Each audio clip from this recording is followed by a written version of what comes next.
है। इसलिए फिर यीशु ने उन्होंने साफ शब्दों में कहा, लाजर मर गया है।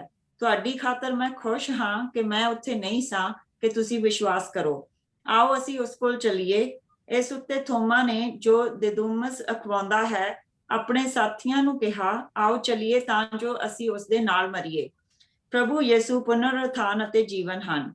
यीशु ਨੂੰ ਉੱਥੇ ਪਹੁੰਚਣ ਤੇ ਪਤਾ ਲੱਗਾ ਕਿ ਲਾਜ਼ਰ ਨੂੰ ਕਬਰ ਵਿੱਚ ਰੱਖਿਆ ਹੋਇਆਂ 4 ਦਿਨ ਹੋ ਗਏ ਹਨ। ਬੈਤਨੀਆ ਯਰੂਸ਼ਲਮ ਤੋਂ ਕੋਈ 3 ਕਿਲੋਮੀਟਰ ਦੀ ਦੂਰੀ ਤੇ ਸੀ। ਬਹੁਤ ਸਾਰੇ ਯਹੂਦੀ ਮਾਰਥਾ ਤੇ ਮਰੀਮ ਕੋਲ ਤਸੱਲੀ ਦੇਣ ਲਈ ਆਏ ਹੋਏ ਸਨ। ਜਦੋਂ ਮਾਰਥਾ ਨੂੰ ਪਤਾ ਲੱਗਾ ਕਿ ਯੀਸ਼ੂ ਆ ਰਹੇ ਹਨ ਤਾਂ ਉਹਨਾਂ ਨੂੰ ਅੱਗੋਂ ਮਿਲਣ ਗਈ, ਪਰ ਮਰੀਮ ਘਰ ਵਿੱਚ ਹੀ ਬੈਠੀ ਰਹੀ। ਮਾਰਥਾ ਨੇ ਯੀਸ਼ੂ ਨੂੰ ਕਿਹਾ, ਪ੍ਰਭੂ ਜੀ, ਜੇਕਰ ਤੁਸੀਂ ਇੱਥੇ ਹੁੰਦੇ ਤਾਂ ਮੇਰਾ ਭਰਾ ਨਾ ਮਰਦਾ, ਪਰ ਮੈਂ ਹੁਣ ਵੀ ਜਾਣਦੀ ਹਾਂ ਕਿ ਜੋ ਕੁਝ ਤੁਸੀਂ ਪਰਮੇਸ਼ਵਰ ਕੋਲੋਂ ਮੰਗੋਗੇ ਪਰਮੇਸ਼ਵਰ ਤੁਹਾਨੂੰ ਦੇਵੇਗਾ। ਯਿਸੂ ਨੇ ਉਸ ਨੂੰ ਕਿਹਾ, ਤੇਰਾ ਭਰਾ ਫਿਰ ਜੀ ਉੱਠੇਗਾ। ਮਾਰਥਾ ਨੇ ਉਹਨਾਂ ਨੂੰ ਕਿਹਾ, ਹਾਂ ਮੈਂ ਜਾਣਦੀ ਹਾਂ ਕਿ ਅੰਤਮ ਦਿਨ ਅਰਥਾਤ ਪੁਨਰ-ਉਥਾਨ ਵਾਲੇ ਦਿਨ ਉਹ ਫਿਰ ਜੀ ਉੱਠੇਗਾ। ਯਿਸੂ ਨੇ ਉਸ ਨੂੰ ਅੱਗੋਂ ਕਿਹਾ, ਮੈਂ ਹੀ ਪੁਨਰ-ਉਥਾਨ ਅਤੇ ਜੀਵਨ ਹਾਂ। ਜੋ ਕੋਈ ਮੇਰੇ ਤੇ ਵਿਸ਼ਵਾਸ ਰੱਖਦਾ ਹੈ, ਬੇਸ਼ੱਕ ਉਹ ਮਰ ਵੀ ਜਾਵੇ, ਉਹ ਫਿਰ ਵੀ ਜੀਵੇਗਾ। ਉਹ ਸਾਰੇ ਜਿਹੜੇ ਜਿਉਂਦੇ ਹਨ ਅਤੇ ਮੇਰੇ ਉੱਤੇ ਵਿਸ਼ਵਾਸ ਰੱਖਦੇ ਹਨ ਕਦੇ ਨਹੀਂ ਮਰਨਗੇ। ਕਿ ਤੂੰ ਇਸ ਉੱਤੇ ਵਿਸ਼ਵਾਸ ਕਰਦੀ ਹੈ? ਮਾਰਥਾ ਨੇ ਉੱਤਰ ਦਿੱਤਾ, ਹਾਂ ਪ੍ਰਭੂ ਜੀ, ਮੈਂ ਵਿਸ਼ਵਾਸ ਕਰਦੀ ਹਾਂ ਤੁਸੀਂ ਪਰਮੇਸ਼ਵਰ ਦੇ ਪੁੱਤਰ ਮਸੀਹ ਹੋ ਜੋ ਸੰਸਾਰ ਵਿੱਚ ਆਉਣ ਵਾਲੇ ਸਨ। ਇਹ ਮੇਨ ਚੀਜ਼ ਆ। ਇਸ ਬਚਨ ਨੂੰ ਅਸੀਂ ਕਈ ਤਰੀਕਿਆਂ ਦੇ ਨਾਲ ਦੇਖਦੇ ਹਾਂ, ਲੇਕਿਨ ਜਿਸ ਵੇਲੇ ਅਸੀਂ ਇਸ ਨੂੰ ਪ੍ਰਭੂ ਯਿਸੂ ਮਸੀਹ ਦੀ ਸਲੀਬੀ ਦਿਨ ਦੇ ਬਾਰੇ, ਉਸ ਮੁਕਤੀ ਦੇਣ ਵਾਲੇ ਦਿਨ ਦੇ ਬਾਰੇ ਜੋੜ ਕੇ ਦੇਖਦੇ ਹਾਂ ਤੇ ਫਿਰ ਇਸ ਨੂੰ ਅਸੀਂ ਇੱਕ ਵੱਖਰੇ ਤਰੀਕੇ ਦੇ ਨਾਲ ਇਸ ਹਿੱਸੇ ਨੂੰ ਦੇਖਦੇ ਹਾਂ। ਪ੍ਰਭੂ ਯਿਸੂ ਮਸੀਹ ਨੇ ਪਹਿਲਾ ਮੁਰਦਾ ਜਿਉਂਦਾ ਨਹੀਂ ਕੀਤਾ। ਨੈਣ ਦੇ ਵਿੱਚ ਉਹਨਾਂ ਨੇ ਇੱਕ ਵਿਧਵਾ ਦਾ ਬੇਟਾ ਜਿੰਦਾ ਕੀਤਾ। ਉਹਨੇ ਪੁੱਛਿਆ, ਉਹਨੇ ਕਿਹਾ ਵੀ ਨਹੀਂ ਸੀ, ਪ੍ਰਭੂ ਨੂੰ ਤਰਸ ਆ ਗਿਆ ਸੀ। ਉਸ ਤੋਂ ਪਹਿਲਾਂ ਇੱਕ ਅਧਿਕਾਰੀ ਸੀ ਜਿਸ ਦੀ ਬੇਟੀ ਮਰ ਗਈ ਸੀ।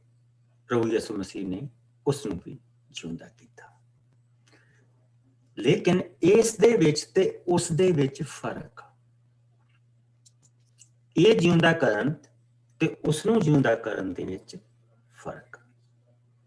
ਜਿਹੜੀ ਆਇਤ ਕਿ ਮੈਂ ਹੀ ਪੁਨਰ ਉਥਾਨ ਅਤੇ ਜੀਵਨ ਹਾਂ, ਇਹ ਆਇਤ ਉੱਥੇ ਨਹੀਂ ਟੁਕਦੀ, ਇਹ ਆਇਤ ਇੱਥੇ ਹੀ ਟੁਕਦੀ। ਕਿਉਂਕਿ ਪ੍ਰਭੂ ਯਿਸੂ ਮਸੀਹ ਜੋ ਕਰਨ ਆਏ ਸੀ, ਉਹ ਇਹ ਕਰਨ ਆਏ ਸੀ ਕਿ ਨੰਬਰ 1 ਕਿ ਜਿਸ ਵੇਲੇ ਪ੍ਰਭੂ ਯਿਸੂ ਮਸੀਹ ਨੇ ਆਪਣਾ ਕੰਮ ਖਤਮ ਕਰ ਦੇਣਾ ਸੀ ਤੇ ਸਭ ਕੁਝ ਖਤਮ ਹੋ ਗਿਆ, ਸਾਰੇ ਦਾ ਸਾਰਾ ਕੰਮ ਖਤਮ ਹੋ ਗਿਆ। ਔਰ ਪ੍ਰਭੂ ਯਿਸੂ ਮਸੀਹ ਦਾ ਜਿਹੜਾ ਮੇਨ ਮਕਸਦ ਆਉਣ ਦਾ ਸੀ ਉਹ ਇਹ ਸੀ ਕਿ ਸਾਨੂੰ ਸਾਡੀਆਂ ਰੋਜ਼ ਦੀਆਂ ਜ਼ਰੂਰਤਾਂ ਤਾਂ ਪ੍ਰਭੂ ਪੂਰੀਆਂ ਪਹਿਲਾਂ ਹੀ ਕਰਦਾ ਪਿਆ। ਜਿਸ ਨੇ 6 ਦਿਨ 'ਚ ਸਭ ਕੁਛ ਬਣਾ ਕੇ ਸਾਨੂੰ ਪੈਦਾ ਕੀਤਾ, ਸਾਡੀਆਂ ਜ਼ਰੂਰਤਾਂ ਤਾਂ ਉਸਨੇ ਪਹਿਲਾਂ ਪੈਦਾ ਕੀਤਾ, ਫਿਰ ਸਾਨੂੰ ਬਣਾਇਆ, ਉਹ ਤਾਂ ਦਿੰਦਾ ਹੀ ਪਿਆ। ਪ੍ਰਭੂ ਯਿਸੂ ਮਸੀਹ ਇਸ ਕਰਕੇ ਆਇਆ ਕਿ ਉਹ ਮੁਰਦਿਆਂ ਨੂੰ ਜੀਂਦੇ ਕਰੇ, ਸਾਡੀਆਂ ਮੁਰਦੀਆਂ ਆਤਮਾਵਾਂ ਨੂੰ ਜਿੰਦਾ ਕਰੇ। ਦੂਸਰਾ, ਪ੍ਰਭੂ ਯਿਸੂ ਮਸੀਹ ਨੇ ਇਸ ਹਿੱਸੇ ਦੇ ਵਿੱਚ ਸਾਨੂੰ ਇਸ ਚੀਜ਼ ਨੂੰ ਦਿਖਾਉਣਾ ਸੀ ਕਿ ਮੁਰਦਿਆਂ ਨੂੰ ਮੈਂ ਜਦ ਆਵਾਜ਼ ਦਊਂਗਾ ਤੇ ਮੇਰੀ ਆਵਾਜ਼ ਸੁਣ ਕੇ ਮੁਰਦੇ ਉੱਠਣਗੇ, ਤਾਂ ਕਿ ਸਾਨੂੰ ਉਸ ਦਿਨ ਦਾ ਭੈ ਰਹੇ ਜਦ ਅਸੀਂ ਪ੍ਰਭੂ ਦੇ ਸਾਹਮਣੇ ਜਾ ਕੇ ਖੜੇ ਹੋਣਾ। ਜੇ ਉਹ ਸਮਾਂ ਪ੍ਰਭੂ ਦੇ ਸਾਡੇ ਜਿਉਂਦੇ ਜੀ ਆ ਗਿਆ ਤੇ ਫਿਰ ਉਸ ਲਈ ਉਹ ਕਹਿੰਦਾ ਪਲ ਦੇ ਵਿੱਚ ਅਸੀਂ ਬਦਲ ਜਾਵਾਂਗੇ ਔਰ ਪ੍ਰਭੂ ਦੀ ਹਜ਼ੂਰੀ ਦੇ ਵਿੱਚ ਜਾ ਖੜੇ ਹੋਵਾਂਗੇ। ਪਰ ਜੇ ਸਾਡੇ ਜਾਣ ਤੋਂ ਬਾਅਦ ਆਇਆ ਤੇ ਜਿਸ ਤਰ੍ਹਾਂ ਇਸ ਕਬਰ ਨੂੰ ਪ੍ਰਭੂ ਨੇ ਖਾਲੀ ਕਰਨਾ, ਸਾਡੀਆਂ ਕਬਰਾਂ ਖਾਲੀ ਹੋ। ਸੋ ਇਹ ਹੋਣਾ ਬਹੁਤ ਜ਼ਰੂਰੀ ਸੀ। ਇਹ ਇੱਕ ਐਸੀ ਚੀਜ਼ ਆ ਜੋ ਪ੍ਰਭੂ ਨੇ ਕਹੀ ਆ। ਔਰ ਇਸ ਸਾਰੇ ਚੈਪਟਰ ਦਾ ਅਸੀਂ ਮੋਸਟਲੀ ਕਹਿ ਦਿੰਦੇ ਕਿ ਜੇ ਸਾਰਾ ਜਿਹੜਾ ਚੈਪਟਰ ਦਾ ਜਿਹੜੀ ਮੇਨ ਵਰਸ ਆ ਉਹ ਪ੍ਰਭੂ ਯਿਸੂ ਮਸੀਹ ਨੇ ਕਿਹਾ ਕਿ ਮੈਂ ਹੀ ਪੁਨਰ ਉਥਾਨ ਤੇ ਮੈਂ ਹੀ ਜੀਵਨ ਆ। ਬੇਸ਼ੱਕ there is no doubt, ਪਰ ਇਹ ਤਾਂ ਪ੍ਰਭੂ ਯਿਸੂ ਮਸੀਹ ਦੇ ਲਈ ਪ੍ਰੋਫੈਸਾਈ ਪਹਿਲਾਂ ਹੀ ਹੋ ਚੁੱਕੀਆਂ ਚੀਜ਼ਾਂ ਆ। ਉਹਨਾਂ ਨੂੰ ਪਤਾ ਮਸਾਇਆ ਨੇ ਜਦੋਂ ਆਉਣਾ, ਇਹ ਇੱਕ ਚੀਜ਼ ਉਸ ਦੇ ਵਿੱਚ ਹੋਣੀ ਆ। ਲੇਕਿਨ ਪ੍ਰਭੂ ਯਿਸੂ ਮਸੀਹ ਨੇ ਜਿਹੜੀ ਮੇਨ ਚੀਜ਼ ਕੀਤੀ ਆ ਉਹ ਇਹ ਹੈ, ਕਿਉਂ ਪ੍ਰਭੂ ਯਿਸੂ ਮਸੀਹ ਇੰਤਜ਼ਾਰ ਕਰਦੇ ਰਹੇ। ਮਾਰਥਾ ਔਰ ਮਰਿयम ਤਾਂ ਇੱਕ ਐਸੀ ਜਗ੍ਹਾ ਸੀ ਜਿੱਥੇ ਜਾ ਕੇ ਪ੍ਰਭੂ ਘਰ ਵਾਂਗੂ ਬੈਠ ਕੇ ਆਰਾਮ ਕਰ ਸਕਦੇ ਸੀ।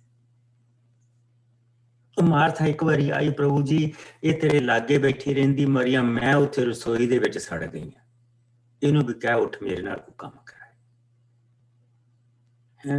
ਤੇ ਪ੍ਰਭੂ ਯਿਸੂ ਮਸੀਹ ਨੇ ਕਿਹਾ ਸੀ ਕਿ ਇਹਨੇ ਚੰਗਾ ਹਿੱਸਾ ਚੁਣ ਲਿਆ। ਸੋ ਉੱਥੋਂ ਸਾਨੂੰ ਇਹ ਪਤਾ ਲੱਗਦਾ ਕਿ ਪ੍ਰਭੂ ਯਿਸੂ ਮਸੀਹ ਦੇ ਲਈ ਉਹ ਇੱਕ ਐਸੀ ਜਗ੍ਹਾ ਸੀ ਜਿੱਥੇ ਜਾ ਕੇ ਉਹ ਆਰਾਮ ਕਰ ਸਕਦੇ ਸੀ।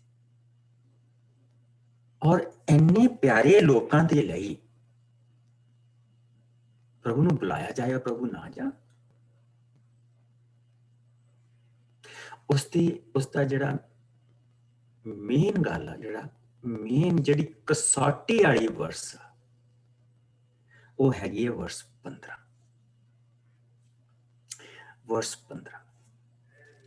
ਕਿਉਂਕਿ ਪ੍ਰਭੂ ਯਿਸੂ ਮਸੀਹ ਉਹਨਾਂ ਨੂੰ ਨਾਲ ਲੈ ਕੇ ਤੁਰਿਆ ਹੋਇਆ ਜਿਨ੍ਹਾਂ ਨੇ ਪ੍ਰਭੂ ਦੇ ਵਚਨ ਨੂੰ ਅੱਗੇ ਲੈ ਕੇ ਜਾਣਾ ਆ। ਔਰ ਉਹਨਾਂ ਦੇ ਲਈ ਬਿਮਾਰਾਂ ਨੂੰ ਠੀਕ ਹੁੰਦਾ ਜਿਹੜਾ ਦੇਖਣਾ ਉਹ ਵੱਖਰੀ ਗੱਲ ਆ, ਲੇਕਿਨ ਇਹ ਕੋਈ ਮੁਕਤੀ ਲੈ ਕੇ ਆਇਆ, ਕੋਈ ਜ਼ਿੰਦਗੀ ਲੈ ਕੇ ਆਇਆ ਔਰ ਕੋਈ ਨਵੀਂ ਜ਼ਿੰਦਗੀ ਲੈ ਕੇ ਆਇਆ। ਇਸ ਚੀਜ਼ ਨੂੰ ਦੇਖਣਾ ਕੋਈ ਹੋਰ ਗੱਲ ਸੀ। ਯਹੂਦੀ ਮਤ ਦੇ ਅਨੁਸਾਰ ਜਿਸ ਵੇਲੇ ਕੋਈ ਮਰ ਜਾਂਦਾ ਸੀ ਤੇ ਉਹ ਕਹਿੰਦੇ ਸੀ ਕਿ 3 ਦਿਨ ਉਸਦਾ ਆਤਮਾ ਉਸਦੇ ਆਲੇ ਦੁਆਲੇ ਰਹਿੰਦਾ। ਅਗਰ 3 ਦਿਨਾਂ ਦੇ ਵਿੱਚ ਪ੍ਰਭੂ ਚਾਹੇ ਤਾਂ ਉਹਨੂੰ ਜਗਾ ਦਿੰਦਾ, ਔਰ ਇਹ 3 ਦਿਨਾਂ ਤੋਂ ਬਾਅਦ ਜਿਹੜਾ ਉਹ ਆਤਮਾ ਉਹ ਚਲਿਆ ਜਾਂਦਾ, ਕਿਉਂਕਿ 3 ਦਿਨਾਂ ਤੋਂ ਬਾਅਦ ਜਿਹੜਾ ਸਰੀਰ ਆ ਉਹ ਗਲਣ ਵੱਲ ਨੂੰ ਵਧਣਾ ਸ਼ੁਰੂ ਹੋ ਜਾਂਦਾ।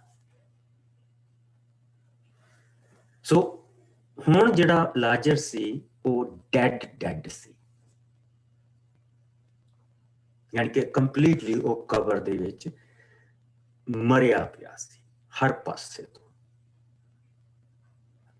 ਸੋ ਪ੍ਰਭੂ ਜਿਸ ਲਈ ਉੱਥੇ ਗਿਆ, ਪ੍ਰਭੂ ਨੇ ਉਹਨਾਂ ਨੂੰ ਇਹ ਚੀਜ਼ ਦੱਸਿਆ ਕਿ ਇਹ ਮੈਂ ਇਸ ਲਈ ਕਰ ਰਿਹਾ, ਇਹ ਮੈਂ ਤੁਹਾਡੀ ਖਾਤਰ ਕਰ, ਔਰ ਮੈਂ ਇਸ ਤੋਂ ਖੁਸ਼ ਹਾਂ। ਮੈਂ ਇਸ ਤੋਂ ਖੁਸ਼ ਹਾਂ ਕਿ ਮੈਂ ਉੱਥੇ ਨਹੀਂ ਸਾਂ ਤੇ ਤੁਸੀਂ ਵਿਸ਼ਵਾਸ ਕਰੋ, ਤੁਸੀਂ ਵਿਸ਼ਵਾਸ ਕਰੋ। ਕਿਉਂਕਿ ਮੁਰਦੇ ਜੀਂਦੇ ਤਾਂ ਅਲਾਇਸ਼ਾ ਨੇ ਵੀ ਕੀਤੇ, ਔਰ ਮੁਰਦੇ ਜੀਂਦੇ ਅਲਾਇਸ਼ਾ ਨੇ ਵੀ ਕੀਤੇ। ਔਰ ਅਲਾਇਸ਼ਾ ਦੀਆਂ ਹੱਡੀਆਂ ਪਈਆਂ ਸੀ, ਔਰ ਉਧਰੋਂ ਫਲਸਤੀਨੀਆਂ ਨੇ ਹਮਲਾ ਕਰ ਦਿੱਤਾ। ਲੋਕ ਦੌੜੇ ਔਰ ਉਹ ਜਾ ਕੇ ਕਬਰਾਂ ਦੇ ਵਿੱਚ ਲੁਕ ਗਏ। ਇੱਕ ਮੁਰਦਾ ਲੈ ਕੇ ਜਾ ਰਹੇ ਸੀਗੇ, ਪ੍ਰਭੂ ਦੇ ਵਚਨ ਦੇ ਵਿੱਚ ਇਹ ਹਿੱਸਾ ਹੈ, ਔਰ ਉਹਨਾਂ ਨੇ ਮੁਰਦੇ ਨੂੰ ਉੱਥੇ ਹੀ ਸੁੱਟ ਦਿੱਤਾ ਤਾਂ ਆਪ ਜਾ ਕੇ ਲੁਕ ਗਏ। ਔਰ ਉਹ ਮੁਰਦਾ ਰਿੜਦਾ ਜਾ ਕੇ ਅਲਾਇਸ਼ਾ ਦੀਆਂ ਹੱਡੀਆਂ ਦੇ ਨਾਲ ਲੱਗ ਗਿਆ ਤਾਂ ਉਹ ਮੁੜ ਕੇ ਜਿਉਂਦਾ ਹੋ ਗਿਆ। ਲੇਕਿਨ ਇਹ ਕੰਪਲੀਟਲੀ ਡਿਫਰੈਂਟ ਚੀਜ਼। ਪ੍ਰਭੂ ਯਿਸੂ ਮਸੀਹ ਨੇ ਮੁਰਦੇ ਜਿੰਦੇ ਕੀਤੇ ਆ, ਪੁਰਾਣੇ ਨਿਯਮ ਚ ਵੀ ਮੁਰਦੇ ਜਿਉਂਦੇ ਹੋ, ਲੇਕਿਨ ਆਹ ਜਿਹੜੀ ਚੀਜ਼ ਹੋਣ ਲੱਗੀ ਆ ਇਹ ਕੰਪਲੀਟਲੀ ਡਿਫਰੈਂਟ ਆ। ਇਹਦਾ ਕਨੈਕਸ਼ਨ ਪ੍ਰਭੂ ਯਿਸੂ ਮਸੀਹ ਦੇ ਸਲੀਬ ਦੇ ਨਾਲ, ਕਿਉਂਕਿ ਉੱਥੇ ਪ੍ਰਭੂ ਯਿਸੂ ਮਸੀਹ ਨੇ ਸਾਨੂੰ ਖਰੀਦਣਾ ਹੈ। ਉੱਥੇ ਪ੍ਰਭੂ ਯਿਸੂ ਮਸੀਹ ਨੇ ਸਾਡੀ ਕੀਮਤ ਦੇਣੀ ਹੈ। ਉੱਥੇ ਸਾਨੂੰ ਸਦੀਪਕ ਜ਼ਿੰਦਗੀ ਮਿਲਣੀ ਹੈ।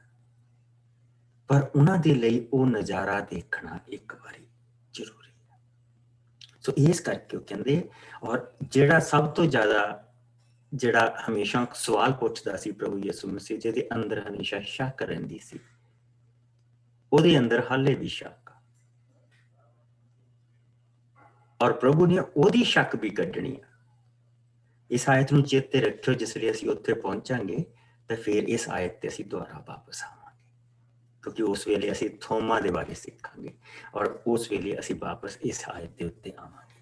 ਔਰ ਜਿਸ ਵੇਲੇ ਅਸੀਂ ਉਹਨਾਂ ਨੇ ਦੇਖਿਆ ਕਿ ਉਸ ਨੂੰ ਕਬਰ ਦੇ ਵਿੱਚ ਰੱਖਿਆ, ਉਸਨੇ ਕਿਹਾ ਕਿ ਤੈਨੂੰ ਮੈਂ ਕਿਹਾ ਨਹੀਂ ਸੀ ਕਿ ਜੇ ਤੂੰ ਭਰੋਸਾ ਕਰੇਂਗੀ तो तू परमेश्वर का काम देखेंगी। और यीशु ने क्या कि मैं ही पुनरुत्थान ते जीवन है, जो मेरे ते विश्वास रखता है बेशक वो मर भी जावे वो फिर जीवेगा। वो सारे जेड़े जिउंदे हन मेरे उत्ते विश्वास रखते हन कदी नहीं मरनगे,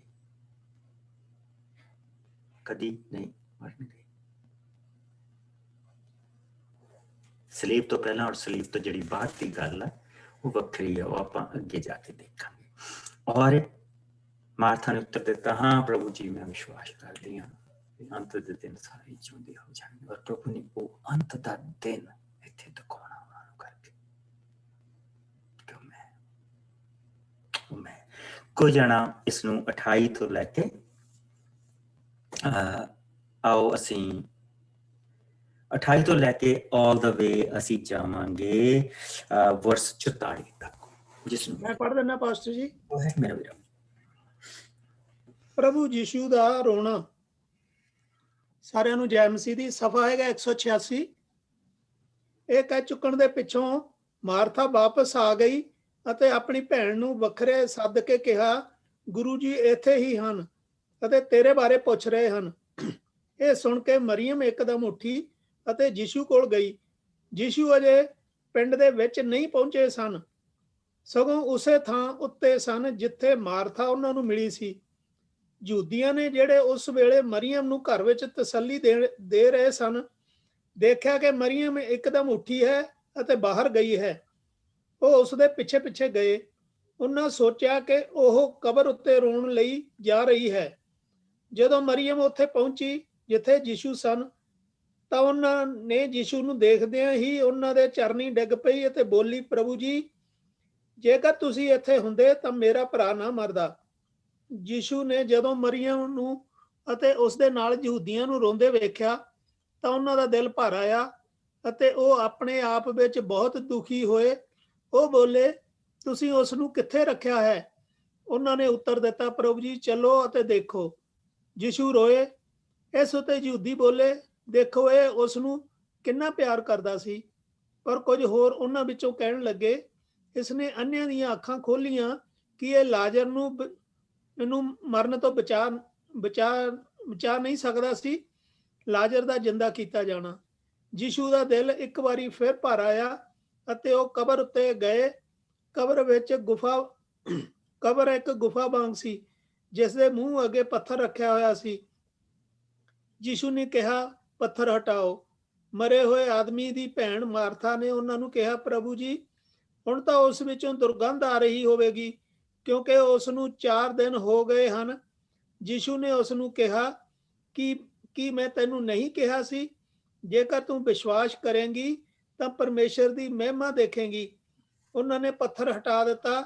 ਯੀਸ਼ੂ ਨੇ ਆਪਣੀਆਂ ਅੱਖਾਂ ਉਤਾਂ ਆਕਾਸ਼ ਵੱਲ ਚੁੱਕੀਆਂ ਅਤੇ ਕਿਹਾ, ਪਿਤਾ ਮੈਂ ਤੇਰਾ ਧੰਨਵਾਦ ਕਰਦਾ ਹਾਂ ਕਿ ਤੂੰ ਮੇਰੀ ਸੁਣ ਲਈ ਹੈ।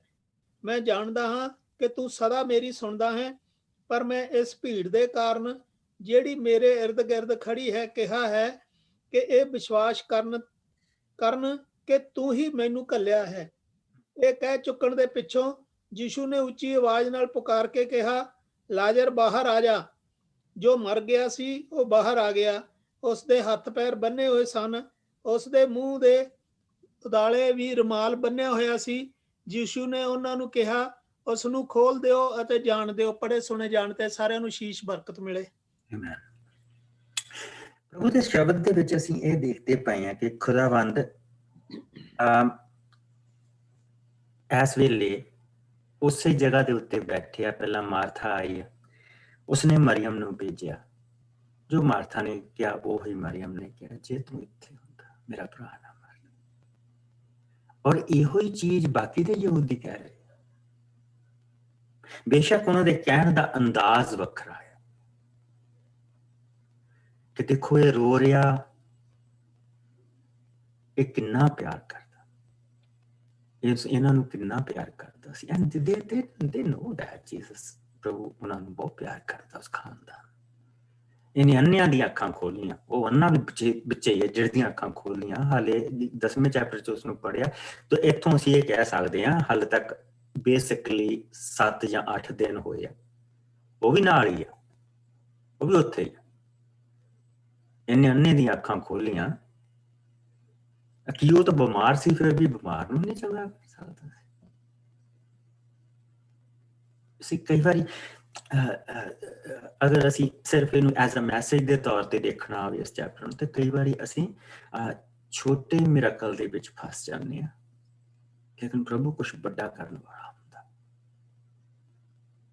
ਦੁਆ ਨੂੰ ਸੁਣਦਾ ਹੁੰਦਾ, ਪਰ ਸਾਡੀ ਦੁਆ ਛੋਟੀ ਹੁੰਦੀ ਹੈ। ਪ੍ਰਭੂ ਬਹੁਤ ਵੱਡਾ ਕਰਨ ਵਾਲਾ। ਲੇਕਿਨ ਵਾਪਸ ਅਸੀਂ ਉੱਥੇ ਹੀ ਆਉਂਦੇ ਹਾਂ ਕਿ ਕਿਸ ਤਰ੍ਹਾਂ ਇਸ ਦੀ ਕਨੈਕਟੇਬਿਲਿਟੀ, ਜਿੱਦਾਂ ਕਿੱਦਾਂ ਅਸੀਂ ਇਸ ਨੂੰ ਕਨੈਕਟ ਕਰਦੇ ਹੈਗੇ ਪ੍ਰਭੂ ਦੀ ਸਲੀਬ ਦੇ ਨਾਲ। ਔਰ ਪ੍ਰਭੂ ਨੇ ਸਲੀਬ ਦੇ ਜਾਣ ਤੋਂ ਪਹਿਲਾਂ ਇੱਕ ਨੂੰ ਕਬਰ ਦੇ ਵਿੱਚੋਂ ਉਠਾ ਲਿਆ, ਕਬਰ ਦੇ ਵਿੱਚੋਂ ਉਠਾ ਲਿਆ ਔਰ ਆਵਾਜ਼ ਦੇ ਕੇ ਉਠਾ ਲਿਆ ਕਿ ਲਾਜ਼ਰ ਬਾਹਰ ਆ ਜਾ। ਸੋ ਉਹ ਦੋ ਚੀਜ਼ਾਂ ਜਿਹੜੀਆਂ ਅੰਤ ਦੇ ਦਿਨ ਹੋਣੀਆਂ, ਜਿਹੜੀਆਂ ਅੰਤ ਦੇ ਦਿਨ ਹੋਣੀਆਂ ਔਰ ਜਿਹਦੇ ਕਹੇ ਤੇ ਹੋਣੀਆਂ, ਉਹ ਉੱਥੇ ਵਿਰਾਜਮਾਨ ਆ ਉਹਨਾਂ ਦੇ ਵਿੱਚ। ਔਰ ਇਸ ਕਰਕੇ ਸਾਰੇ ਉਹ ਕਹਿੰਦੇ ਸੀ ਯਿਸੂ ਮਸੀਹ ਨੇ ਇੱਥੇ ਦੁਆ ਕਿਉਂ ਕੀਤੀ? ਯਿਸੂ ਮਸੀਹ ਦੀ ਦੁਆ ਤਾਂ ਅਸੀਂ ਪੜ੍ਹਦੇ ਹੀ ਨਹੀਂ ਗਏ, ਅਸੀਂ ਤਾਂ ਫਿਰ ਅਸੀਂ ਇਹ ਦੁਆ ਕਿਉਂ ਕਰਦਾ ਪਿਆ ਸੀ, ਅਸੀਂ ਇਹਨਾਂ ਚੱਕਰਾਂ 'ਚ ਪੈ ਜਾਂਦੇ। ਪ੍ਰਭੂ ਯਿਸੂ ਮਸੀਹ ਇੱਥੇ ਆਪਣੀ ਦੁਆ ਦੇ ਵਿੱਚ ਇਹ ਕਹਿ ਰਹੇ ਆ, ਜਿਸ ਲਈ ਅਸੀਂ 42ਵੀਂ ਆਇਤ ਮੇਨ ਆਇਤ ਹੈ ਇੱਥੇ ਇਸ ਹਿੱਸੇ ਦੇ ਵਿੱਚ। 42ਵੀਂ ਆਇਤ ਦੇ ਵਿੱਚ ਪ੍ਰਭੂ ਯਿਸੂ ਮਸੀਹ ਜਿਸ ਵੇਲੇ ਇਹ ਕਹਿ ਰਹੇ ਆ, ਉਹਨਾਂ ਨੇ ਆਪਣੀਆਂ ਅੱਖਾਂ ਉਤਾਂ ਚੁੱਕੀਆਂ, ਕੁਛ ਨੇ ਕਿਹਾ ਤੂੰ ਸਦਾ ਮੇਰੀ ਸੁਣਦਾ, ਪਰ ਇਹ ਮੈਂ ਇਸ ਭੀੜ ਦੇ ਕਾਰਨ ਜਿਹੜੀ ਮੇਰੇ ਇਰਦ ਗਿਰਦ ਖੜੀ ਹੈ, ਵਿਸ਼ਵਾਸ ਕਰਨ। ਕਿਸ ਚੀਜ਼ ਦਾ ਵਿਸ਼ਵਾਸ ਕਰਨ? ਕਿ ਮੈਂ ਹੀ ਮਸੀਹ ਹਾਂ, ਮੈਂ ਹੀ ਕੀਮਤ ਦੇਵਾਂਗਾ, ਮੈਂ ਹੀ ਜ਼ਿੰਦਗੀ ਦੇਵਾਂਗਾ। ਇਹਨਾਂ ਦੇ ਲਈ ਇਹ ਦੇਖਣਾ ਜ਼ਰੂਰੀ ਹੈ, ਇਹਨਾਂ ਦੇ ਲਈ ਇਹ ਦੇਖਣਾ ਜ਼ਰੂਰੀ ਹੈ। ਇਹਨਾਂ ਦੇ ਲਈ ਉਹ ਜਿਹੜਾ ਅੰਤ ਦਾ ਸੀਨ ਆ, ਉਹ ਜਿਹੜਾ ਅੰਤ ਦੇ ਵਿੱਚ ਸਭ ਕੁਝ ਹੋਣਾ, ਉਹ ਸੀਨ ਇਹਨਾਂ ਦੇ ਲਈ ਦੇਖਣਾ ਜ਼ਰੂਰੀ ਆ। ਉਹ ਸੀਨ ਇਹ ਜਿਹੜੇ ਮੇਰੇ ਚੇਲੇ ਆ, ਇਹਨਾਂ ਦੇ ਲਈ ਦੇਖਣਾ ਜ਼ਰੂਰੀ ਆ। ਔਰ ਪ੍ਰਭੂ ਯਿਸੂ ਮਸੀਹ ਨੇ ਉਸ ਤੋਂ ਬਾਅਦ ਸਿਰਫ ਲਾਜ਼ਰ ਦਾ ਨਾਮ ਲੈ ਕੇ ਉਸ ਨੂੰ ਬੁਲਾਇਆ, ਲਾਜ਼ਰ ਬਾਹਰ ਆ ਜਾ।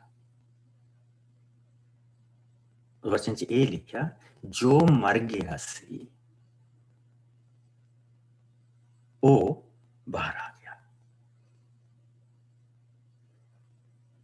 ਔਰ ਪ੍ਰਭੂ ਯਿਸੂ ਮਸੀਹ ਨੇ ਕਿਹਾ, ਇਸਦੇ ਹੱਥ ਪੈਰ ਖੋਲ ਦਿਓ। ਉਸਨੇ ਹੱਥ ਪੈਰ ਉਹਨਾਂ ਤੋਂ ਹੀ ਖੁਲਾਏ ਜਿਨ੍ਹਾਂ ਨੇ ਬੰਨੇ ਸੀ, ਜਿਨ੍ਹਾਂ ਨੇ ਮੂੰਹ ਤੇ ਪੱਟੀ ਬੰਨੀ ਸੀ, ਜਿਨ੍ਹਾਂ ਨੇ ਉਸਨੂੰ ਕਫਨ ਦੇ ਵਿੱਚ ਬੰਨਿਆ ਸੀ। ਉਹਨਾਂ ਨੂੰ ਕਿਹਾ ਕਿ ਤੁਸੀਂ ਖੋਲੋ ਤੇ ਜਾਣੋ ਕਿ ਮੈਂ ਹੀ ਪੁਨਰੁੱਥਾਨ ਔਰ ਮੈਂ ਹੀ ਜੀਵਨ, ਔਰ ਜੋ ਮੇਰੇ ਤੇ ਵਿਸ਼ਵਾਸ ਕਰਦਾ ਉਹ ਭਾਵੇਂ ਮਰ ਕਿਉਂ ਨਾ ਜਾਏ, ਜੀਏਗਾ। ਪਰ ਜੋ ਜਿਉਂਦਾ ਮੇਰੇ ਤੇ ਵਿਸ਼ਵਾਸ ਕਰਦਾ ਉਹ ਕਦੀ ਨਹੀਂ ਮਰੇਗਾ। ਲਾਜ਼ਰ ਤੋਂ ਜ਼ਿਆਦਾ ਇਸ ਵੇਲੇ ਪ੍ਰਭੂ ਯਿਸੂ ਮਸੀਹ ਤੇ ਕੌਣ ਵਿਸ਼ਵਾਸ ਕਰਦਾ ਹੋ? ਕੋਈ ਵੀ ਨਹੀਂ। ਪਰ ਅਸੀਂ ਇੱਥੇ ਦੋ ਵਾਰੀ ਦੇਖਦੇ ਹਾਂ ਕਿ ਲਾਜ਼ਰ ਦੇ ਕਾਰਨ ਲੋਕ ਪ੍ਰਭੂ ਯਿਸੂ ਮਸੀਹ ਨੂੰ ਹੁਣ ਦੇਖਣ ਆ ਰਹੇ ਆ। ਸੋ ਆਓ ਅਸੀਂ ਇਸ ਹਿੱਸੇ ਤੋਂ ਅੱਗੇ ਚੱਲੀਏ। ਸੋ ਇਹ ਜਿਹੜੀ ਚੀਜ਼ ਇਸ ਨੂੰ ਧਿਆਨ ਦੇ ਨਾਲ ਦੇਖੋ। ਪ੍ਰਭੂ ਯਿਸੂ ਮਸੀਹ ਨੇ ਜਾਨ ਇਸ ਕਰਕੇ ਦੇਣੀ ਆ, ਆਪਣੀ ਸਲੀਬ ਦੇ ਉੱਤੇ ਦੇਣੀ ਆ ਕਿ ਅਸੀਂ ਕਬਰਾਂ ਦੇ ਵਿੱਚ ਨਾ ਸੜੀਏ, ਅਸੀਂ ਨਰਕ ਦੇ ਵਿੱਚ ਨਾ ਸੜੀਏ। ਇਸ ਕਰਕੇ ਉਸਨੇ ਜਾਨ ਦੇਣੀ ਹੈ। ਆ ਜਿਹੜਾ ਸਮਾਂ ਅਸੀਂ ਚੁਣਨੇ ਨਾ ਧਰਤੀ ਤੇ, ਇਹ ਤਾਂ ਕੁਛ ਵੀ ਨਹੀਂ, ਕੁਛ ਵੀ ਨਹੀਂ। ਇਹ ਤਾਂ ਤੁਸੀਂ ਇਹ ਕਹਿ ਲਓ ਕਿ ਪਲਕ ਦੀ ਜਿਹੜੇ ਅਸੀਂ ਝਪਕਦੇ ਹਾਂ, ਉਹਦਾ 1 ਮਿਲੀਅਨਥ ਆਫ ਟਾਈਮ ਆ, ਸਿਰਫ ਇੰਨਾ ਕੁ, ਜੋ ਅਨੰਤ ਜੀਵਨ ਆ, ਜਿਹੜਾ ਕਦੀ ਖਤਮ ਨਹੀਂ ਹੋਣਾ। ਸਦੀਪਕ ਜ਼ਿੰਦਗੀ ਜਿਹੜੀ ਕਦੀ ਖਤਮ ਨਹੀਂ ਹੋਣੀ, ਜਿਹਦਾ ਭਰੋਸਾ ਸਾਡੇ ਪ੍ਰਭੂ ਨੇ ਸਾਨੂੰ ਦਿੱਤਾ, ਜਿਸ ਦੇ ਲਈ ਉਹ ਕੀਮਤ ਦੇਣ ਜਾ ਰਹੇ ਆ। ਸੋ ਉਹਨਾਂ ਨੇ ਉਹ ਛੋਟਾ ਜਿਹਾ ਹਿੱਸਾ ਪਹਿਲਾਂ ਕਰਕੇ ਦਿਖਾਇਆ, ਫਿਰ ਉਹ ਬੈਤਨੀਆਂ ਤੋਂ ਤੁਰਿਆ। ਇਹ ਕਰਨ ਤੋਂ ਬਾਅਦ ਉਹਨਾਂ ਨੇ ਬੈਤਨੀਆਂ ਦੇ ਵਿੱਚ ਹੋਰ ਕੋਈ ਕੰਮ ਐਸਾ ਨਹੀਂ ਕੀਤਾ, ਉੱਥੋਂ ਤੁਰ ਪਏ, ਉੱਥੋਂ ਤੁਰ ਪਏ। ਆਓ ਇਸ ਨੂੰ ਅੱਗੇ ਦੇਖੀਏ। 45 ਤੋਂ ਲੈ ਕੇ ਅਸੀਂ ਇਸ ਚੈਪਟਰ ਨੂੰ ਖਤਮ ਕਰਾਂਗੇ, 57 ਤਾਈਂ ਜਿਸ ਨੂੰ ਮਿਲ ਜਾਏ ਉਹ ਇਸ ਨੂੰ ਪੜ੍ਹਦੇ। ਮੈਂ ਪੜ੍ਹਦਾ ਪਾਸ਼ਾ ਜੀ। ਪ੍ਰਭੂ ਯਿਸੂ ਨੂੰ ਮਾਰਨ ਦੀ ਵਿਉਂਤ। ਬਹੁਤ ਸਾਰੇ ਯਹੂਦੀ ਜਿਹੜੇ ਮਰੀਅਮ ਕੋਲ ਆਏ ਹੋਏ ਸਨ, ਉਹਨਾਂ ਨੇ ਜੋ ਯਿਸੂ ਨੇ ਕੀਤਾ ਸੀ ਉਸ ਨੂੰ ਦੇਖਿਆ ਅਤੇ ਉਹਨਾਂ ਉੱਤੇ ਵਿਸ਼ਵਾਸ ਕੀਤਾ। ਪਰ ਉਹਨਾਂ ਵਿੱਚੋਂ ਕੁਝ ਵਾਪਸ ਫਰੀਸੀਆਂ ਕੋਲ ਗਏ ਅਤੇ ਜੋ ਯਿਸੂ ਨੇ ਕੀਤਾ ਸੀ ਉਹਨਾਂ ਨੂੰ ਦੱਸਿਆ। ਇਸ ਲਈ ਮਹਾਪੁਰੋਹਿਤਾਂ ਅਤੇ ਫਰੀਸੀਆਂ ਨੇ ਮਿਲ ਕੇ ਮਹਾਸਭਾ ਦੀ ਬੈਠਕ ਕੀਤੀ ਅਤੇ ਕਿਹਾ, ਅਸੀਂ ਕੀ ਕਰੀਏ? ਇਹ ਆਦਮੀ ਤਾਂ ਬਹੁਤ ਚਿੰਤ ਖਾ ਰਿਹਾ ਹੈ। ਜੇਕਰ ਅਸੀਂ ਇਸ ਨੂੰ ਇਸੇ ਤਰ੍ਹਾਂ ਛੱਡ ਦਈਏ ਤਾਂ ਸਭ ਲੋਕੀ ਇਸ ਉੱਤੇ ਵਿਸ਼ਵਾਸ ਕਰਨ ਲੱਗ ਪੈਣਗੇ। ਫਿਰ ਰੋਮੀ ਆਉਣਗੇ ਅਤੇ ਸਾਡੀ ਜਾਤੀ ਅਤੇ ਮੰਦਰ ਦੋਹਾਂ ਨੂੰ ਦਾ ਨਾਸ਼ ਕਰ ਦੇਣਗੇ।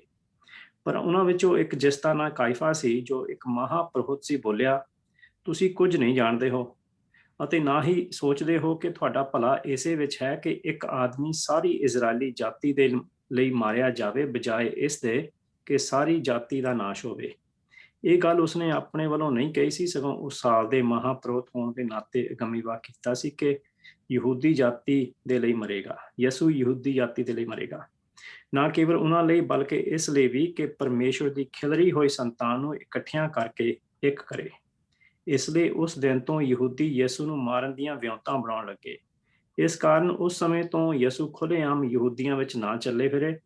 ਉਹ ਉੱਥੇ ਉਸ ਇਲਾਕੇ ਨੂੰ ਜੋ ਵਿਰਾਨ ਦੇ ਲਾਗੇ ਹੈ, ਅਰਥਾਤ ਇਫਰਾਇਮ ਨਾਂ ਦੇ ਸ਼ਹਿਰ ਨੂੰ ਚਲੇ ਗਏ ਅਤੇ ਆਪਣੇ ਚੇਲਿਆਂ ਨਾਲ ਉੱਥੇ ਹੀ ਰਹਿਣ ਲੱਗੇ। ਯਹੂਦੀਆਂ ਦਾ ਪਸਾਹ ਦਾ ਤਿਉਹਾਰ ਲਾਗੇ ਸੀ। ਬਹੁਤ ਸਾਰੇ ਲੋਕੀ ਪਿੰਡਾਂ ਤੋਂ ਯਰੂਸ਼ਲਮ ਨੂੰ ਗਏ ਤਾਂ ਜੋ ਉਹ ਆਪਣੇ ਆਪ ਨੂੰ ਸ਼ੁੱਧ ਕਰਨ। ਉਹ ਯਿਸੂ ਨੂੰ ਲੱਭ ਰਹੇ ਸਨ ਅਤੇ ਮੰਦਰ ਵਿੱਚ ਖੜੇ ਇੱਕ ਦੂਜੇ ਤੋਂ ਪੁੱਛ ਰਹੇ ਸਨ, ਤੁਹਾਡਾ ਕੀ ਵਿਚਾਰ ਹੈ? ਕੀ ਉਹ ਤਿਉਹਾਰ ਉੱਤੇ ਨਹੀਂ ਆਉਣਗੇ? ਦੂਜੇ ਪਾਸੇ ਮਹਾਪੁਰੋਹਿਤਾਂ ਅਤੇ ਫਰੀਸੀਆਂ ਨੇ ਇਹ ਆਗਿਆ ਦੇ ਰੱਖੀ ਸੀ ਕਿ ਜੇਕਰ ਕਿਸੇ ਨੂੰ ਸੂਹ ਲੱਗੇ ਕਿ ਯਿਸੂ ਕਿੱਥੇ ਹੈ ਤਾਂ ਉਹ ਦੱਸੇ ਕਿ ਉਹ ਉਹਨਾਂ ਨੂੰ ਫੜ ਲੈਣ। ਇਸ ਵਚਨ ਦੇ ਵਿੱਚ ਜਿਹੜੀ ਸਭ ਤੋਂ ਜਿਹੜੀ ਮੇਨ ਆਇਤ ਉਹ ਇਹ ਆ ਕਿ ਜਿਸ ਉਹਨਾਂ ਨੇ ਸਾਰਿਆਂ ਨੂੰ, ਜਿਸ ਲਈ ਯਹੂਦੀਆਂ ਨੂੰ ਪਤਾ ਲੱਗ ਗਿਆ, ਸਰਦਾਰਾਂ ਨੂੰ ਪਤਾ ਲੱਗਣ ਲੱਗ ਪਿਆ, ਤਾਂ ਉਹਨਾਂ ਨੇ ਕਿਹਾ ਕਿ ਇਹ ਆਦਮੀ ਤਾਂ ਬਹੁਤ ਮਿਰਾਕਲ ਦਿਖਾ ਰਿਹਾ। 47 ਤੇ 48 ਆਇਤ ਜਿਹੜੀ ਹੈਗੀ ਆ ਉਹ ਆ। ਸੋ ਜੇ ਇਸ ਨੂੰ ਛੱਡ ਦਈਏ ਤਾਂ ਸਭ ਲੋਕੀ ਇਸ ਤੇ ਵਿਸ਼ਵਾਸ ਕਰਨ ਲੱਗ ਪੈਣਗੇ। ਫਿਰ ਰੋਮੀ ਆਉਣਗੇ, ਸਾਡੀ ਜਾਤੀ ਅਤੇ ਮੰਦਰ ਦੋਹਾਂ ਦਾ ਨਾਸ਼ ਕਰ ਦੇਣਗੇ। ਮਸੀਹ ਵੀ ਉਹਨਾਂ ਦੇ ਵਿੱਚੋਂ ਕੀ ਉਹ ਕਹਿਣ ਦੀ ਕੋਸ਼ਿਸ਼ ਕੀ ਕਰ ਰਹੇ ਆ? ਉਹ ਮੰਦਰ ਦੀ ਕਸੌਟੀ ਦੇ ਉੱਤੇ ਬਾਰ-ਬਾਰ ਰੋਮੀ ਲੋਕਾਂ ਨੂੰ ਬਲੈਕਮੇਲ ਕਰਦੇ ਆ। ਜੇ ਤੁਸੀਂ ਮੰਦਰ ਨੂੰ ਟੱਚ ਕੀਤਾ, ਜੇ ਤੁਸੀਂ ਇਸ ਨੂੰ ਕੀਤਾ, ਸਾਰੇ ਲੋਕਾਂ ਦਾ ਜਿਹੜਾ ਧਿਆਨ ਆ ਉਹ ਮੰਦਰ ਦੇ ਉੱਤੇ। ਮੰਦਰ ਤੋਂ ਬਗੈਰ ਲੋਕ ਕੁਛ ਨਹੀਂ ਗਏ, ਇਹ ਅੱਗ ਲਾ ਦੇਣਗੇ, ਆਹ ਕਰ ਦੇਣਗੇ, ਉਹ ਕਰ ਦੇਣਗੇ। ਅਸੀਂ ਆ ਜਿਹੜੇ ਇਹਨਾਂ ਦੇ ਵਿੱਚ ਸ਼ਾਂਤੀ ਰੱਖਦੇ ਪਏ ਆ, ਇਹਨਾਂ ਨੂੰ ਅਸੀਂ ਸ਼ਾਂਤ ਰੱਖਦੇ ਪਏ ਆ। ਤੁਸੀਂ ਸਾਡੇ ਤੇ ਭਰੋਸਾ ਕਰੋ, ਇਹਨਾਂ ਨੂੰ ਸ਼ਾਂਤ ਰੱਖਣਾ ਸਾਡਾ ਕੰਮ। ਪਰ ਜੇ ਉਹੀ ਲੋਕੀ ਪ੍ਰਭੂ ਯਿਸੂ ਮਸੀਹ ਦੇ ਵੱਲ ਚਲੇ ਗਏ ਤੇ ਉਹਨਾਂ ਦੀ ਆਪਣੀ ਕੀਮਤ ਕੁਛ ਵੀ ਨਹੀਂ ਰਹਿ ਜਾਣੀ। ਆ ਚੀਜ਼ ਉਹਨਾਂ ਨੂੰ ਕਿਸੇ ਨੇ ਨਹੀਂ ਪੁੱਛਣਾ। ਔਰ ਯਿਸੂ ਦਾ ਰੋਮੀਆਂ ਦੇ ਨਾਲ ਕੋਈ ਵੈਰ ਨਹੀਂ, ਪ੍ਰਭੂ ਯਿਸੂ ਦਾ ਰੋਮੀਆਂ ਦੇ ਨਾਲ ਕੋਈ ਵੈਰ ਨਹੀਂ। ਔਰ ਰੋਮੀਆਂ ਦਾ ਯਿਸੂ ਦੇ ਨਾਲ ਕੋਈ ਵੈਰ ਨਹੀਂ। ਸੋ ਇਹਨਾਂ ਸਾਰੀਆਂ ਚੀਜ਼ਾਂ, ਕਿ ਰੋਮ ਦੇ ਬਹੁਤ ਸਾਰੇ ਅਧਿਕਾਰੀਆਂ ਦੇ ਕਿਸੇ ਦੇ ਨੌਕਰ ਨੂੰ ਪ੍ਰਭੂ ਯਿਸੂ ਮਸੀਹ ਨੇ ਜ਼ਿੰਦਗੀ ਦਿੱਤੀ, ਕਿਸੇ ਦੇ ਪੁੱਤਰ ਨੂੰ ਪ੍ਰਭੂ ਨੇ ਜ਼ਿੰਦਗੀ ਦਿੱਤੀ, ਉਹਨਾਂ ਵਿੱਚ ਤਾਂ ਆਲਰੇਡੀ ਇਹ ਚੀਜ਼ ਫੈਲ ਚੁੱਕੀ ਹੈ। ਔਰ ਜਿਸ ਲਈ ਅਸੀਂ 12ਵੇਂ ਚੈਪਟਰ ਦੇ ਵਿੱਚ ਅੱਗੇ ਜਾ ਕੇ ਪੜ੍ਹਦੇ ਹਾਂ, ਪ੍ਰਭੂ ਯਿਸੂ ਮਸੀਹ ਨੂੰ ਤਾਂ ਆਲਰੇਡੀ ਉਹ ਲੈਣ ਆਏ ਉਸ ਵੇਲੇ, ਤੂੰ ਆ ਜਾ, ਇਹਨਾਂ ਨੇ ਇਹ ਕਿਹੜਿਆਂ ਬੰਦਰਾਂ ਦੇ ਵਿੱਚ ਤੂੰ ਰਹਿਣਾ ਪਿਆ। ਠੀਕ, ਅਸੀਂ ਜਿਸ ਵੇਲੇ ਇਸ ਪ੍ਰਭੂ ਦੇ ਵਚਨ ਦੇ ਵਿੱਚ ਜਾਂਦੇ ਹਾਂ ਤੇ ਪ੍ਰਭੂ ਨੇ ਜਿਸ ਤਰ੍ਹਾਂ ਗਧੇ ਦੇ ਮੂੰਹੋਂ ਕਹਾਇਆ ਸੀ, ਬਲਿਆਮ ਦੀ ਗਧੀ ਜਿੱਦਾਂ ਬੋਲੀ ਸੀਗੀ, ਇਸੇ ਤਰ੍ਹਾਂ ਇਹ ਮਹਾਂਪੁਰੋਹਿਤ ਜਿਹੜਾ ਬਣਿਆ ਆ, ਇਹਦੇ ਵਿੱਚ ਪ੍ਰਭੂ ਦਾ ਪਿਆਰ ਇਹਨਾਂ ਦੇ ਵਿੱਚ ਹੈ ਨਹੀਂਗਾ। ਇਹ ਤਾਂ ਮੰਡੀ ਲਾ ਕੇ ਬੈਠੇ ਹੋ, ਮੰਦਰ ਤਾਂ ਇਹਨਾਂ ਦੀ ਇੱਕ ਮੰਡੀ ਹੈ, ਲੇਕਿਨ ਬਲਿਆਮ ਦੀ ਗਧੀ ਦੇ ਵਾਂਗ ਪ੍ਰਭੂ ਨੇ ਇਹਦਾ ਮੂੰਹ ਵਰਤਿਆ ਔਰ ਇਹਦੇ ਮੂੰਹੋਂ ਖਾਇਆ ਕਿ ਇਹ ਚੰਗਾ ਆ ਕਿ ਸਾਰੀ ਕੌਮ ਦੇ ਲਈ ਇੱਕ ਬੰਦਾ ਮਾਰੇ, ਸਾਰੀ ਕੌਮ ਦੇ ਲਈ ਇੱਕ ਬੰਦਾ ਮਾਰਿਆ ਜਾਏ। ਔਰ ਉਸ ਤੋਂ ਬਾਅਦ ਉਹਨਾਂ ਨੇ ਇਹ ਲਾਤਾ ਕਿ ਜਿਹੜਾ ਵੀ ਉਸ ਨੂੰ ਦੇਖੇ ਉਸ ਨੂੰ ਫੜਾ ਦੇਵੇ, ਜਿਹੜਾ ਵੀ ਉਸ ਨੂੰ ਦੇਖੇ ਸਾਨੂੰ ਫੜਾ ਦੇਵੇ। ਅਸੀਂ ਹੁਣ 12ਵੇਂ ਭਾਵ ਦੇ ਵਿੱਚ ਆ ਗਏ ਹਾਂ, ਇਸ ਲਈ ਸਿਰਫ ਅਸੀਂ 11 ਆਇਤਾਂ ਪੜਾਂਗੇ, ਜਿਸ ਨੂੰ ਲੱਗਿਆ ਉਸ ਨੂੰ ਪੜ੍ਹਦੇ। ਮੈਂ ਪੜ੍ਹਦੇ ਮਾਸਟਰ ਜੀ। ਹਾਂਜੀ। ਪ੍ਰਭੂ ਯਿਸੂ ਦਾ ਬੈਤਨੀਆ ਵਿੱਚ ਅਭਿਸ਼ੇਕ। ਪਸਾਹ ਦੇ ਤਿਉਹਾਰ ਦੇ 6 ਦਿਨ ਪਹਿਲਾਂ ਯਿਸੂ ਬੈਤਨੀਆ ਨੂੰ ਗਏ, ਜਿੱਥੇ ਲਾਜ਼ਰ ਰਹਿੰਦਾ ਸੀ, ਜਿਸ ਨੂੰ ਯਿਸੂ ਨੇ ਮੁਰਦਿਆਂ ਵਿੱਚੋਂ ਜਿੰਦਾ ਕੀਤਾ ਸੀ। ਉੱਥੇ ਯਿਸੂ ਲਈ ਇੱਕ ਭੋਜ ਤਿਆਰ ਕੀਤਾ ਗਿਆ। ਮਾਰਥਾ ਨੇ ਭੋਜਨ ਪਰੋਸਣ ਦਾ ਕੰਮ ਸੰਭਾਲਿਆ ਤੇ ਲਾਜ਼ਰ ਖਾਣ ਵਾਲਿਆਂ ਦੇ ਨਾਲ ਖਾਣਾ ਖਾਣ ਬੈਠਾ। ਉਸ ਵੇਲੇ ਮਰੀਅਮ ਨੇ ਕੋਈ 1/2 ਕਿਲੋ ਖਾਲਸ ਜਟਾਮਾਸੀ ਦਾ ਅਤਰ ਲਿਆ, ਜੋ ਬਹੁਤ ਕੀਮਤੀ ਸੀ, ਤੇ ਯਿਸੂ ਦੇ ਚਰਨਾਂ ਉੱਤੇ ਡੋਲ ਦਿੱਤਾ। ਫਿਰ ਆਪਣੇ ਵਾਲਾਂ ਨਾਲ ਉਹਨਾਂ ਦੇ ਚਰਨ ਸਾਫ਼ ਕੀਤੇ। ਉਸ ਅਤਰ ਦੀ ਸੁਗੰਧ ਨਾਲ ਸਾਰਾ ਘਰ ਭਰ ਗਿਆ। ਇਸ ਉੱਤੇ ਉਹਨਾਂ ਦਾ ਇੱਕ ਚੇਲਾ ਯਹੂਦਾ ਇਸਕਰਿਓਤੀ, ਜੋ ਉਹਨਾਂ ਨੂੰ ਫੜਵਾਉਣ ਵਾਲਾ ਸੀ, ਬੋਲਿਆ, ਇਹ ਅਤਰ 300 ਦਿਨਾਰ ਨੂੰ ਵੇਚ ਕੇ ਗਰੀਬਾਂ ਵਿੱਚ ਕਿਉਂ ਨਹੀਂ ਵੰਡਿਆ ਗਿਆ? ਉਸਨੇ ਇਹ ਗੱਲ ਇਸ ਲਈ ਨਹੀਂ ਸੀ ਕਹੀ ਕਿ ਉਹ ਗਰੀਬਾਂ ਦੀ ਚਿੰਤਾ ਕਰਦਾ ਹੈ, ਸਗੋਂ ਇਸ ਲਈ ਕਿ ਉਹ ਚੋਰ ਸੀ, ਕਿਉਂਕਿ ਉਸ ਕੋਲ ਥੈਲੀ ਰਹਿੰਦੀ ਸੀ, ਜਿਸ ਵਿੱਚੋਂ ਜੋ ਕੁਝ ਉਸ ਵਿੱਚ ਰੱਖਿਆ ਜਾਂਦਾ ਸੀ ਉਹ ਕੱਢ ਲੈਂਦਾ ਸੀ। ਯਿਸੂ ਨੇ ਕਿਹਾ, ਉਸ ਨੂੰ ਰਹਿਣ ਦਿਓ, ਉਸ ਨੂੰ ਮੇਰੇ ਅੰਤਮ ਸੰਸਕਾਰ ਦੇ ਲਈ ਇਹ ਕਰਨ ਦਿਓ। ਗਰੀਬ ਤਾਂ ਸਦਾ ਤੁਹਾਡੇ ਨਾਲ ਹਨ, ਪਰ ਮੈਂ ਤੁਹਾਡੇ ਨਾਲ ਸਦਾ ਨਹੀਂ ਰਹਾਂਗਾ। ਲਾਜ਼ਰ ਨੂੰ ਮਾਰਨ ਦੀ ਵਿਉਂਤ। ਬਹੁਤ ਸਾਰੇ ਯਹੂਦੀਆਂ ਨੂੰ ਇਹ ਪਤਾ ਲੱਗਾ ਕਿ ਯਿਸੂ ਬੈਤਨੀਆ ਵਿੱਚ ਹਨ, ਇਸ ਲਈ ਉਹ ਉੱਥੇ ਗਏ। ਉਹ ਕੇਵਲ ਯਿਸੂ ਦੇ ਕਾਰਨ ਹੀ ਨਹੀਂ ਗਏ, ਸਗੋਂ ਲਾਜ਼ਰ ਨੂੰ ਵੀ ਦੇਖਣ ਆਏ, ਜਿਸ ਨੂੰ ਯਿਸੂ ਨੇ ਮੁਰਦਿਆਂ ਦੇ ਵਿੱਚੋਂ ਜਿੰਦਾ ਕੀਤਾ ਸੀ। ਇਸ ਉੱਤੇ ਮਹਾਂਪੁਰੋਹਿਤਾਂ ਨੇ ਲਾਜ਼ਰ ਨੂੰ ਵੀ ਜਾਨੋਂ ਮਾਰਨ ਦੀ ਵਿਉਂਤ ਬਣਾਈ, ਕਿਉਂਕਿ ਲਾਜ਼ਰ ਦੇ ਕਾਰਨ ਹੀ ਬਹੁਤ ਸਾਰੇ ਯਹੂਦੀ ਉਹਨਾਂ ਨੂੰ ਛੱਡ ਕੇ ਯਿਸੂ ਉੱਤੇ ਵਿਸ਼ਵਾਸ ਕਰਨ ਲੱਗ ਪਏ ਸਨ। ਪ੍ਰਭੂ ਯਿਸੂ ਆਪਣਾ ਟਾਈਮ ਵੀ ਹੋ ਗਿਆ, ਸਿਰਫ ਇੱਥੇ ਤੱਕ। ਜਿਸ ਵੇਲੇ ਅਸੀਂ ਪ੍ਰਭੂ ਦੇ ਇਸ ਹਿੱਸੇ ਦੇ ਵਿੱਚ ਆਉਂਦੇ ਹਾਂ, ਇਹ ਬੜੀ ਪਿਆਰੀ ਚੀਜ਼ ਆ। ਇੱਥੇ 2 ਚੀਜ਼ਾਂ ਅਸੀਂ ਦੇਖਦੇ ਪਏ ਹਾਂ। ਇੱਕ ਤਾਂ ਸਾਰਾ ਕਮਰਾ ਸੁਗੰਧ ਦੇ ਨਾਲ ਭਰ ਗਿਆ, ਸਾਰਾ ਕਮਰਾ ਸੁਗੰਧ ਦੇ ਨਾਲ ਭਰ ਗਿਆ। ਪ੍ਰਭੂ ਦੇ ਮੰਦਿਰ ਦੇ ਵਿੱਚ ਜਿਸ ਲਈ ਬਲੀਆਂ ਚੜਾਈਆਂ ਜਾਂਦੀਆਂ ਸੀ, ਜਿਹੜੀ ਸਭ ਤੋਂ ਪਹਿਲੀ ਬਲੀ ਹੁੰਦੀ ਸੀ, ਉਹ ਸੁਗੰਧ ਬਲੀ ਹੁੰਦੀ ਸੀ। ਫਿਰ ਜਿਹੜੀ ਆਖਰੀ ਬਲੀ ਔਰ ਮੋਸਟ ਇੰਪੋਰਟੈਂਟ ਬਲੀ ਹੁੰਦੀ ਸੀ, ਉਹ ਮੇਮਣੇ ਦੇ ਲਹੂ ਦੀ ਬਲੀ ਹੁੰਦੀ ਸੀ। ਉਸ ਦਾ ਖੂਨ ਉਸੇ ਵੇਦੀ ਦੇ ਸਿੰਘਾਂ ਦੇ ਉੱਤੇ ਲਾਇਆ ਜਾਂਦਾ ਸੀ, ਜਿੱਥੇ ਸੁਗੰਧ ਬਲੀ ਚੜਾਈ ਜਾਂਦੀ ਸੀ। ਵੇਦੀ ਦੇ ਉੱਤੇ ਪ੍ਰਭੂ ਯਿਸੂ ਹੀ ਸੁਗੰਧ ਬਲੀ ਬਣ ਕੇ ਗਏ। ਔਰ ਇਸ ਕਰਕੇ ਅਸੀਂ ਮਸੀਹੀ ਧੂਫ ਨਹੀਂ ਦਿਖਾਉਂਦੇ। ਹਾਂ, ਘਰ ਦੇ ਵਿੱਚ ਸਮੈਲ ਠੀਕ ਕਰਨ ਦੇ ਲਈ ਸਾਰੇ ਜਗਾਉਂਦੇ, ਤਾਂ ਆਪਾਂ ਸਭ ਕੁਝ ਲਾਉਂਦੇ ਹਾਂ, ਲੇਕਿਨ ਖਾਸ ਕਰਕੇ ਅਸੀਂ ਬਾਈਬਲ ਰੱਖ ਕੇ ਤੇ ਬਾਈਬਲ ਦੇ ਮੂਹਰੇ ਧੂਫ ਨਹੀਂ ਲਾਉਂਦੇ, ਕਿਉਂਕਿ ਪ੍ਰਭੂ ਯਿਸੂ ਮਸੀਹ ਹੀ ਸੁਗੰਧ ਬਲੀ ਬਣ ਕੇ ਗਏ। ਔਰ ਉਸਨੇ ਜਿਸਲੇ ਇਹ ਉਹ ਪ੍ਰਭੂ ਯਿਸੂ ਮਸੀਹ ਦੇ ਪੈਰਾਂ ਦੇ ਉੱਤੇ ਲਾਇਆ ਔਰ ਵਾਲਾਂ ਦੇ ਨਾਲ ਉਹ ਪੂੰਝਿਆ ਤੇ ਦੋ ਚੀਜ਼ਾਂ ਹੋਈਆਂ।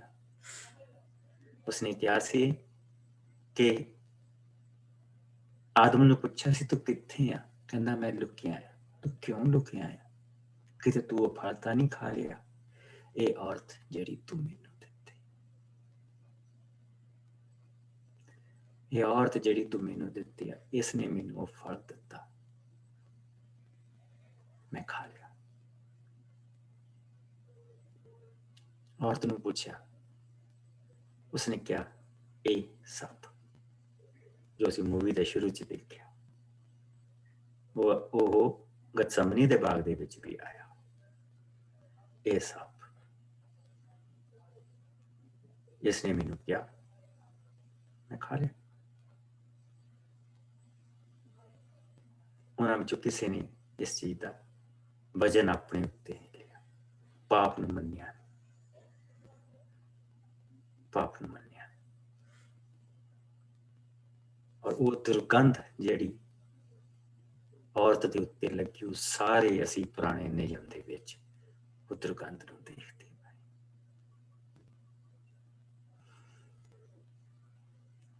ਔਰ ਉਸਦੇ ਕਰਕੇ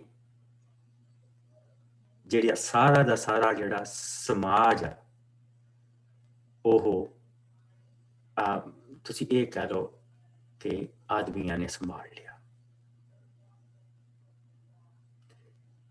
ਪ੍ਰਭੂ ਨੇ ਦੋ ਤਰ੍ਹਾਂ ਦੀ ਇੱਥੇ ਸੁਗੰਧ ਅਸੀਂ ਦੇਖਦੇ ਪਏ ਹਾਂ ਕਿ ਉਸ ਮਰੀਅਮ ਦੇ ਬਾਲਾਂ ਚੋਂ ਵੀ ਹੁਣ ਉਹ ਸੁਗੰਧ ਆ ਰਹੀ ਹੈ।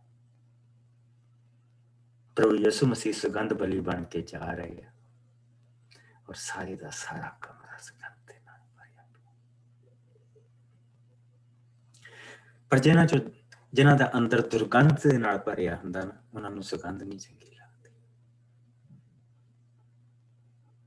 ਉਹਨਾਂ ਦੇ ਵਿੱਚ ਇੱਕ ਬੈਠਾ ਆ ਜਿਹਦੇ ਮੰਦਿਰ ਦੇ ਵਿੱਚ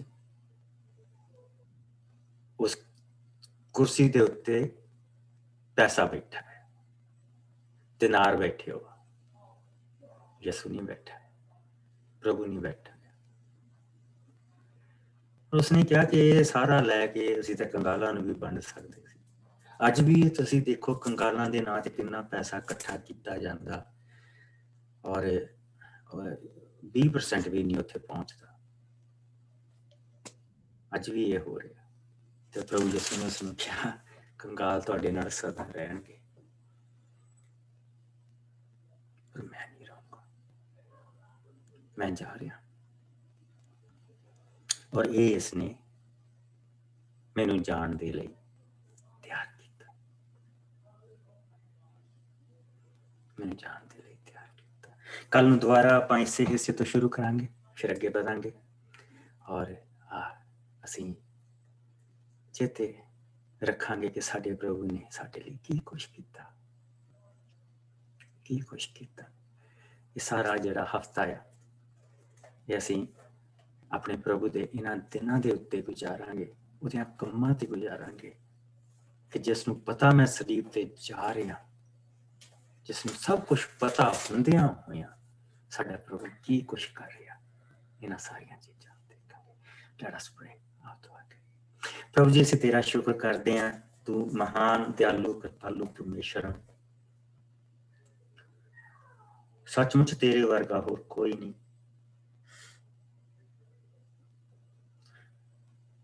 ਅਸੀਂ ਪ੍ਰਭੂ ਜੀ ਮਿਰਾਕਲਸ ਦੀਆਂ ਸਟੋਰੀਆਂ ਤੇ ਪ੍ਰਭੂ ਜੀ ਅਸੀਂ ਸਭ ਪਾਸਿਓਂ ਸੁਣਦੇ ਹਾਂ, ਪਰ ਪੁਨਰ ਉਥਾਨ ਔਰ ਸਦਾ ਦਾ ਜੀਵਨ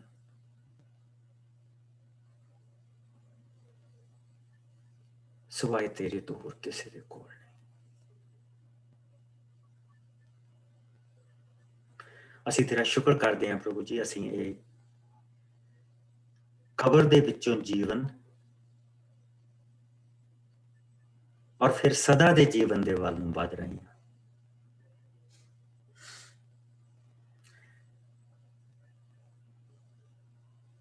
ਇਹ ਤੇਰੀ ਮਹਾਨਤਾ ਆ ਕਿ ਅਸੀਂ ਸਰੀਰ ਦੇ ਦੂਜੇ ਪਾਸੇ ਬੈਠੇ ਇਹਨਾਂ ਚੀਜ਼ਾਂ ਨੂੰ ਦੇਖ ਰਹੇ ਹਾਂ।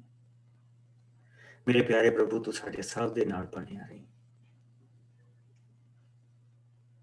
ਸਾਨੂੰ ਸ਼ੁਕਰਗੁਜ਼ਾਰ ਦਿਲ ਦੇਈਂ, ਸਾਡੇ ਅੰਦਰ ਮੁਕਤੀ ਦੀ ਸ਼ੁਕਰਗੁਜ਼ਾਰੀ ਪਾ, ਸਦੀਪਕ ਜੀਵਨ ਦੀ ਸ਼ੁਕਰਗੁਜ਼ਾਰੀ ਪਾ, ਜ਼ਿੰਦਗੀ ਦੀ ਸ਼ੁਕਰਗੁਜ਼ਾਰੀ ਪਾ।